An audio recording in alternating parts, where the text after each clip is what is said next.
안녕하십니까. 크리스찬 스페셜 아카데미의 김대광 목사입니다. 여러분 한 주간 그리스도 예수 안에서 평안하셨습니까? 하나님은 지금도 일하고 계신 줄 믿습니다. 요셉이 감옥 속에 있을 때라도 하나님은 친히 일하고 계셨습니다. 우리는 우리의 눈으로 다 볼 수는 없지만 하나님은 지금도 일하고 계시죠. 우리는 하나님께서 일하심을 언제 우리의 눈으로 확인할 수 있냐면 그 모든 일들을 드러내실 때에 우리는 그때야 비로소 하나님이 일하셨구나 라고 하는 것을 인지할 수 있죠. 그런데 우리가 분명히 기억해야 할 것은 있습니다. 비록 우리가 눈으로 우리가 그것을 인지하지 못한다 할지라도 하나님은요 일하고 계신 줄 믿습니다. 그것을 우리가 인정한다면 우리는 믿음으로써 하나님의 뜻을 앞세운 그 길을 믿음으로 걸어가야 할 줄 믿습니다. 오늘은 사도행전 7장 20절에서부터 36절에 있는 말씀을 통해서 이스라엘의 해방자라는 주제를 가지고 은혜를 나눠보고자 합니다. 오늘 누가는 끊임없이 그가 주장하는 것이 있습니다. 그것이 뭐냐면 하나님을 볼 수 있게 하는 것입니다. 예수를 어떤 시각에 의해서 볼 것인가? 오늘 이때 당시에 예수를 어떤 시각에서 봤습니까? 유대교적인 시각에서 예수는 이단자였죠. 내지는 그냥 선지자에 불과한 정도입니다. 그리고 예수님의 제자였던 사도들을 어떻게 바라봅니까? 이단의 추종자들에 불과한 것입니다. 누가는 스데반 집사님의 설교를 들어서 이렇게 말해주고 있는 것입니다. 하나님에 의해서 예수를 보자. 하나님에 의해서 예수를 보면 그 예수는 과연 누구겠느냐? 그것을 말해주고 있는 거죠. 그 예수는 하나님의 아들이시고요. 하나님의 거룩하신 뜻을 이행하셨던 분이시고 예수님의 제자들은 누구십니까? 그 사역에 위임받은 자로서 오늘 예수 그리스도의 사도들을 조명하고자 하는 거죠.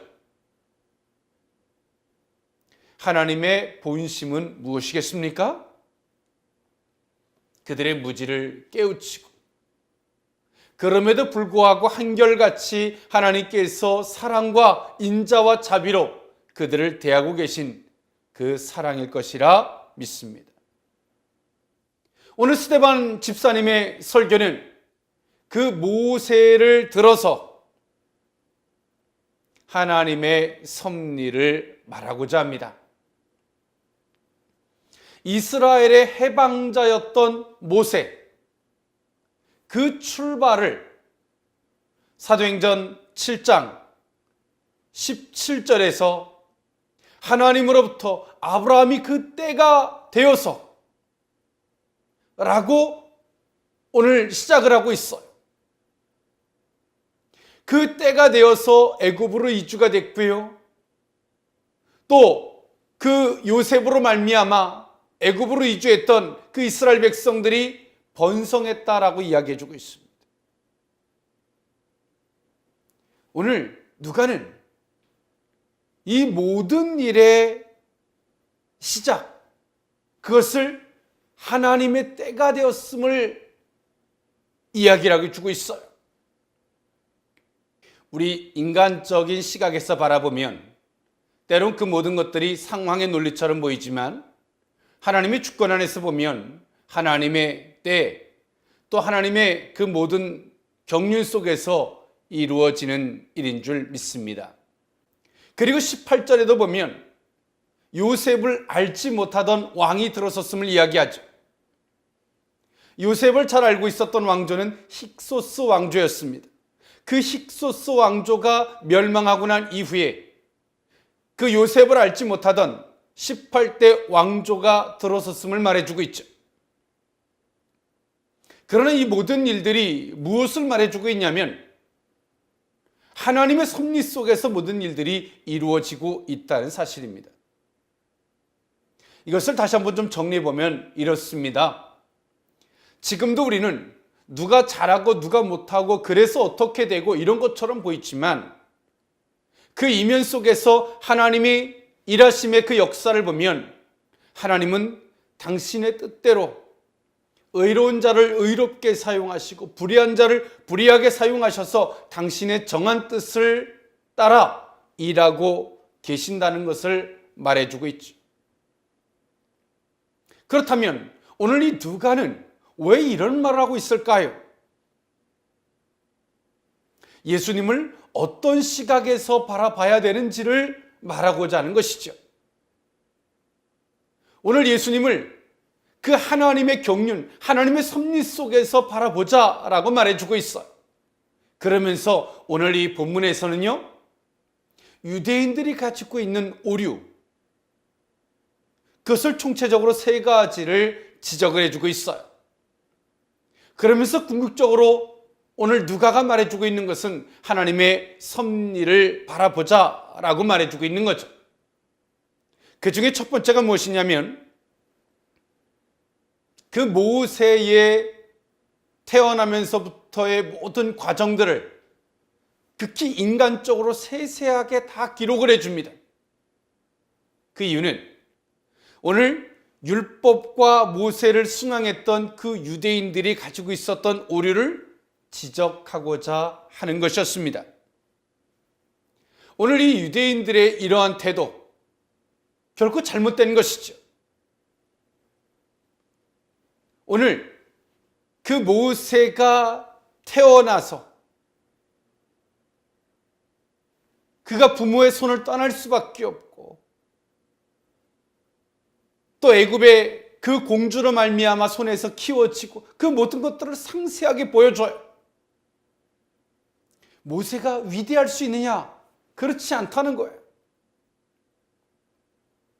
모세도 하나님의 섭리 속에서 보면 그도 질고의 한복판에서 하나님의 경륜 속에서 살았던 한 보잘것없는 인간의 존재였다는 거예요.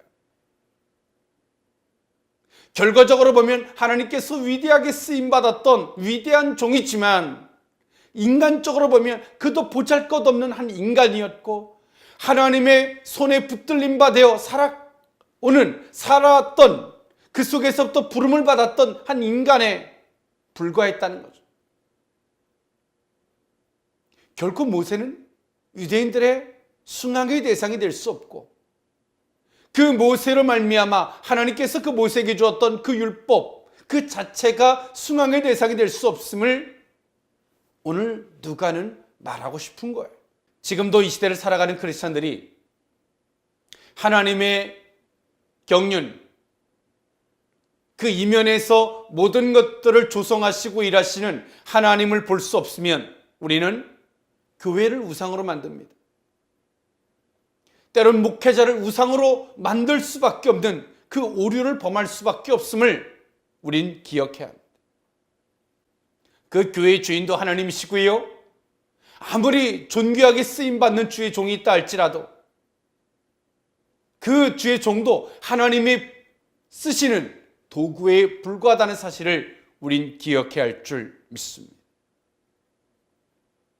오늘 이처럼 그 누가는 그 모세의 소명 또 그 모세의 그 연약성들을 다 보여줌 속에서 정말 그 유대인들이 바라봐야 하는 그 기준 그리고 그 모든 시선의 관점이 무엇을 기준으로 바라봐야 하는지를 설명해 주는 거죠.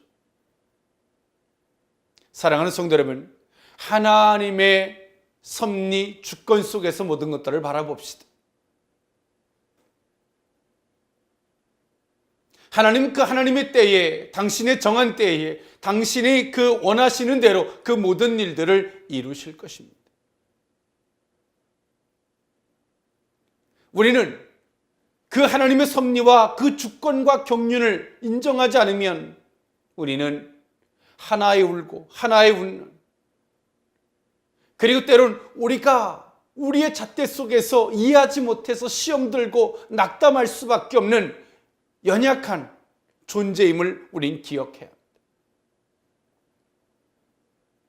우리는 상황에 대한 변화를 위해서 기도하는 것이 아니라 하나님이 일하심의 그 뜻을 내게 깨닫게 해주십시오. 그것을 보고 알게 될 때에 우리 가운데 그 놀라운 은혜가 있게 될 줄 믿습니다. 사도행전 7장 26절에 이튿날 이스라엘 사람끼리 싸울 때에 모세가 와서 화해시키려 하여 이르되 너희는 형제인데 어찌 서로 해치느냐 하니 27절 그 동물을 해치는 사람이 모세를 떨어뜨려 이르되 누가 너를 관리와 재판장으로 우리 위에 세웠느냐 내가 이제는 애굽 사람을 죽임과 같이 또 나를 죽이려 하느냐라고 성경은 말해주고 있습니다. 오늘 누가는 그 모든 일들을 하나님의 섭리 속에서 바라보고자 했고요. 그 속에서 모세가 40살이 되었을 때에 그 동포를 구원하고자 학대받는 동포를 구원하고자 나섰다가 애굽 사람을 쳐 죽이죠. 그런데 도리어 동포들로 말미암아 거절당합니다. 오늘 그 거절당한 것을 누가는 이런 시선에서 보고자 했던 것입니다. 모세가 동포들의 거절이 예수님께서 그 유대인들에게서 거절당한 것이다 라고 매칭을 시켜서 보여주고 있는 거죠. 오늘 누가는 그 철저하게 그 모세, 유대인들이 대단하게 여겼던, 위대하게 여겼던 그 모세를 들어서 하나님의 섭리를 보여주고 있어요. 오늘 모세 자체만을 보여주는 것이 아니죠. 그 모세를 대입시켜서 예수 그리스도를 보여주고자 하는 것입니다. 오늘 죽고 부활하신 승천하신 예수 그리스도를 누가는 왜 또 보여주고자 합니까? 그 사역에 위임받았던 그 사도들을 보여주고자 하는 거예요.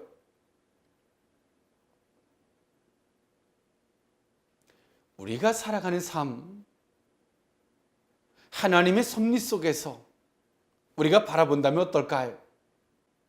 하나님이 그 아브라함에게 말씀하셨던 그 때가 되어서 일하셨다. 성도의 관심이 무엇일까요? 하나님의 때를 볼 수 있는 눈입니다.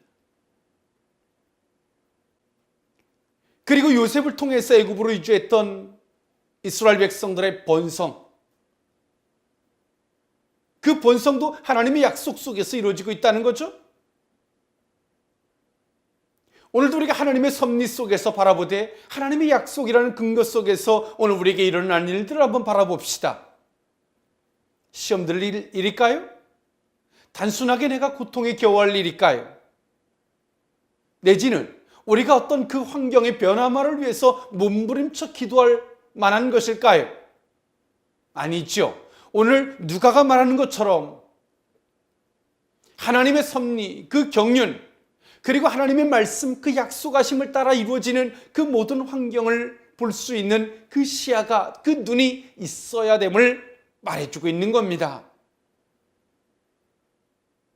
그럴 때 오늘 우리는 우리의 힘으로 우리가 뭔가를 해서 대단한 것 같은 이 시야에서 벗어날 수 있습니다.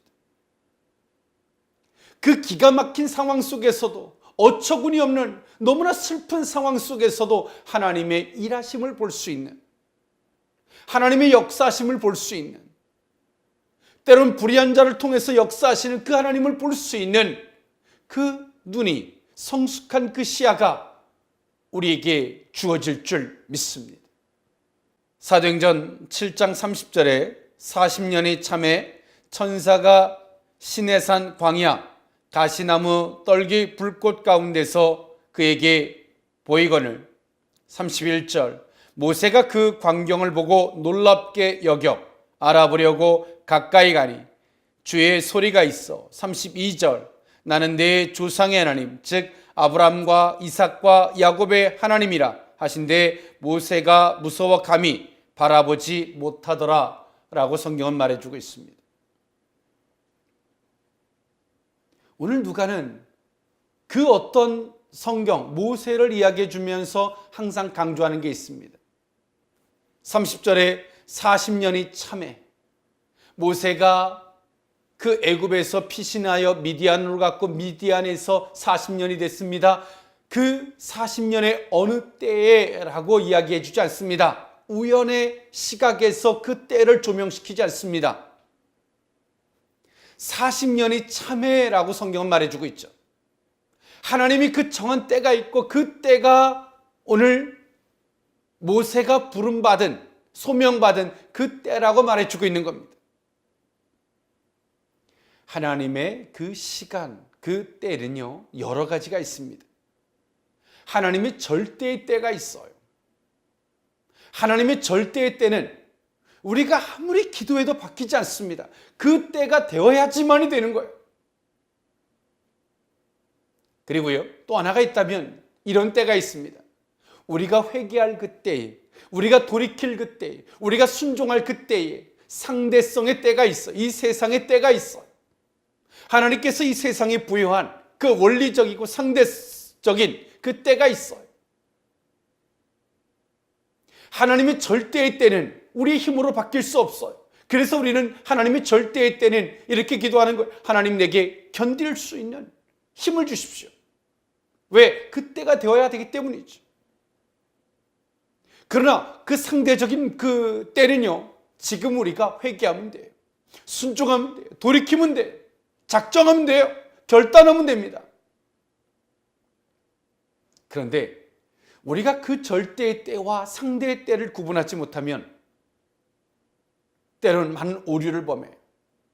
그 절대의 때를 상대의 때로 받아들여서 막 어떻게 해보려고 하다 보면 도리어 오류를 범하죠. 실망하고 낙담해. 나는 모든 걸 다 했는데 왜 안 들어주실까? 이런 오류를 범하게 될 때도 있어요. 그리고 오늘 누가는 그렇게 말해주고 있어요. 모세의 소명을 어떤 시각에서 바라볼 것인가를 보여주고 있죠. 모세의 소명도 모세가 스스로 부름받은 게 아니라는 거예요. 하나님께서 그 모세를 불렀다는 거예요. 그 모세를 콜링했다는 거죠.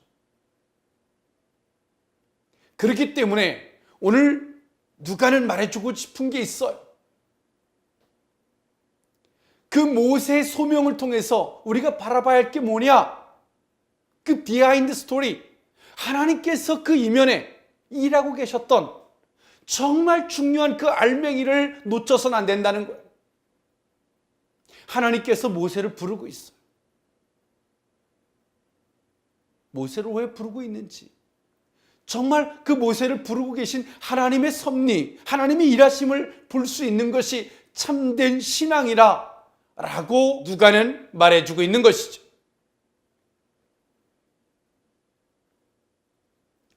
오늘 우리는 우리 속에서 일어나는 그 모든 일 속에서 때로는 유대인들처럼 많은 오류를 범할 때가 있어요. 때론 도덕과 윤리라는 시각에서 모든 것들을 바라보고자 합니다. 때론 정의라는 시각에서 모든 것들을 바라보고자 합니다. 때론 최선이라는 가치 속에서 모든 것들을 바라보고자 합니다. 그런데 말입니다. 그렇게 바라봐서 얻어지는 결과가 뭘까요? 정의가 구현되어졌다 그래서 생명이 될까요? 흑백의 논리로 바라봤다 그래서, 도덕과 윤리로 바라봤다 그래서 생명력이 될까요? 그렇지는 않습니다. 이 세상을 살아나가는 날 동안에 때로 하나님의 역사 속에서 하나의 요소는 될 수 있을 줄은 몰라도 그것은 메인이 될 수 없습니다. 오늘 누가가 말해주는 것처럼 하나님의 섭리라는 시각에서 바라봐야죠. 하나님의 섭리, 하나님의 일하심입니다. 오늘 모세의 소명 속에서 그 배후에 일하셨던 하나님을 오늘 누가가 소개해 주는 것처럼 말입니다. 지금도 때론 이 시대에 위정자들이 있고요. 또 전 세계적으로도 최고의 프레지던트들이 있습니다. 경제적으로나 어떤 위대한 일들에 그 결정을 하는 사람들도 있습니다. 우리는 그들의 위인전도 있습니다.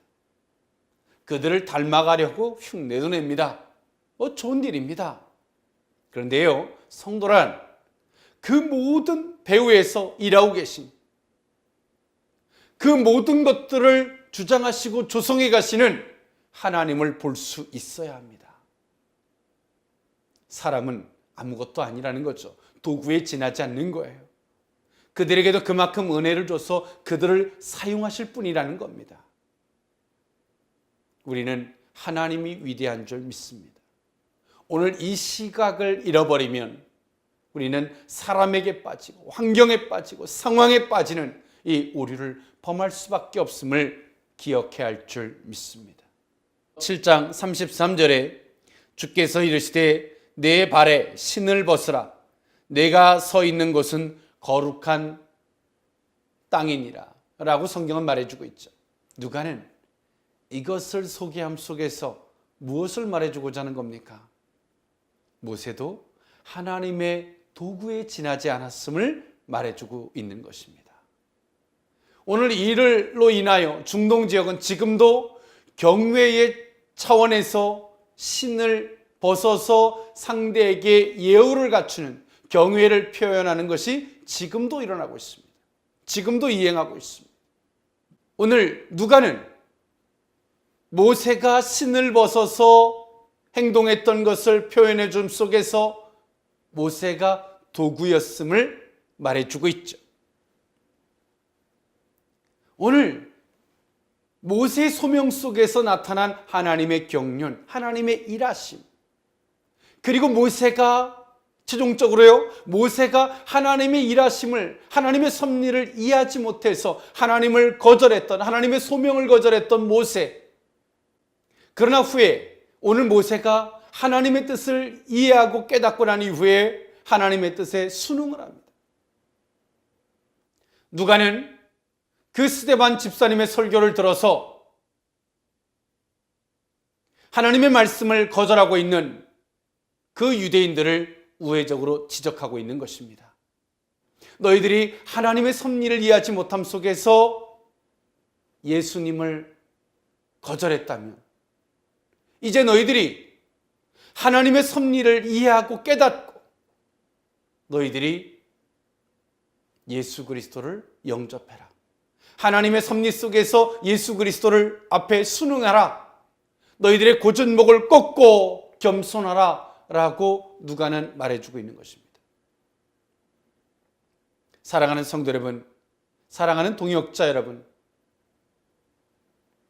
오늘 우리는 이 세상이 제시한 논리로 바라봐서는 안 됩니다.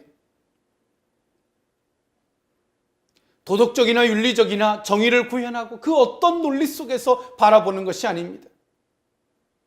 하나님의 섭리, 하나님께서 왜 이렇게 일하실까? 이것을 통해서 말씀하심이 무엇일까? 우리는 겸손의 무릎을 꿇어야 합니다. 그리고 그 뜻을 찾고자 합니다. 오늘 누가가 소개해 준 것처럼 하나님의 섭리를 이해하고 깨닫지 못하면 이때 당시에 유대인들이 예수를 거절했던 것처럼 오늘도 우리도 하나님을 부르지만 하나님의 섭리를 깨닫지 못하면 하나님을 거절하는, 도리어 하나님을 대적하는 이 어리석은 자리에 설 수밖에 없음을 우린 기억해야 할 줄 믿습니다.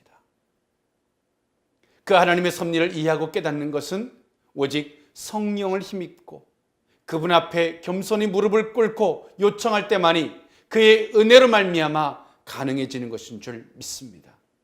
한 주간도 여러분 승리하시되 하나님의 섭리 안에서 모든 것들을 바라볼 수 있는 저와 여러분들이 될 수 있기를 원합니다. 지금까지 크리스천 스페셜 아카데미의 김대광 목사였습니다. 감사합니다.